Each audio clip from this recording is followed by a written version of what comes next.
आप सभी लोगों का कहना ये होता है कि सर सच्चाई ईमानदारी से पढ़ना चाहिए। सच्चाई ईमानदारी क्या होती है? तो सच्चाई ईमानदारी का तात्पर्य कबीर के माध्यम से हम बता रहे हैं। कबीर ने कहा है कि साच बराबर तप नहीं, झूठ बराबर पाप, जाके हृदय साच है ताके हृदय। कबीर ने तो यहाँ तक कहा है कि सच्चाई से बड़ी कोई तपस्या नहीं होती है, अर्थात कि सच से बड़ा कोई तप नहीं है। जिसके हृदय में सच्चाई होती है उसके हृदय में ईश्वर निवास करता है। अब सच्चाई का तात्पर्य क्या है? विद्यार्थी जीवन में बच्चों, सच्चाई का तात्पर्य यह है कि जो आप कार्य कर रहे हैं उसे कर्तव्य निष्ठा से करिए, ईमानदारी से करिए, मेहनत से करिए। क्योंकि जो कार्य आपको पढ़ाई का सौंपा गया है, विद्यार्थी जीवन का सौंपा गया है, वो आपके माँ बाप ने बड़ी उम्मीद के साथ सौंपा है। हर माँ बाप चाहे वो कितना भी संघर्ष करें, मेहनत करें, यानी विद्यार्थियों आपके माँ बाप आपके लिए दिन रात कितना मेहनत करते हैं और वो ये आपसे उम्मीद करते हैं कि हमारा बच्चा पढ़ेगा लिखेगा, पढ़ लिख करके हमारा नाम रोशन करेगा।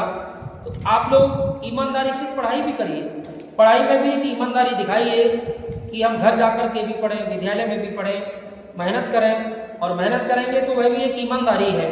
केवल किसी की चीज़ को न चुराना या किसी का सामान बता देना ही ईमानदारी नहीं है। जो आप कर्तव्य कर रहे हैं, जो आप कार्य कर रहे हैं, उसको अगर ईमानदारी और सच्चाई से किया जाए तो वह भी एक ईमानदारी है।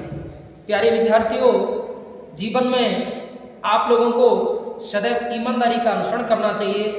और आप लोगों को ईमानदारी के लिए एक चीज़ और है, जो माँ बाप हमारे लिए दिन रात मेहनत कर रहे हैं, उनके चरण स्पर्श, उनका अभिवादन, जब हम सुबह आएँ, हमारी दिनचर्या अच्छी हो, ईमानदारी से हम उठ करके सुबह पढ़ें और सुबह बड़े बुजुर्गों के चरण स्पर्श करके नमस्ते करके आएँ, क्योंकि अभिवादन करना हमारी सबसे पहली प्राथमिकता है।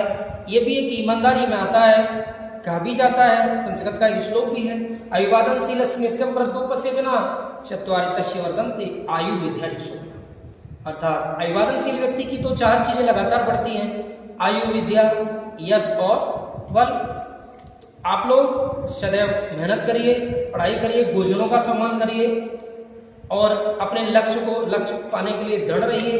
क्योंकि बिना मेहनत करे कोई भी आगे नहीं बढ़ता है। उद्यमे नहीं सिद्धन्ति कार्याणि नहीं मनोरथे, नहीं सुक्त से सिंह से प्रशांत मुखे मृगा। अर्थात उद्यम करने वाला व्यक्ति आगे बढ़ता है।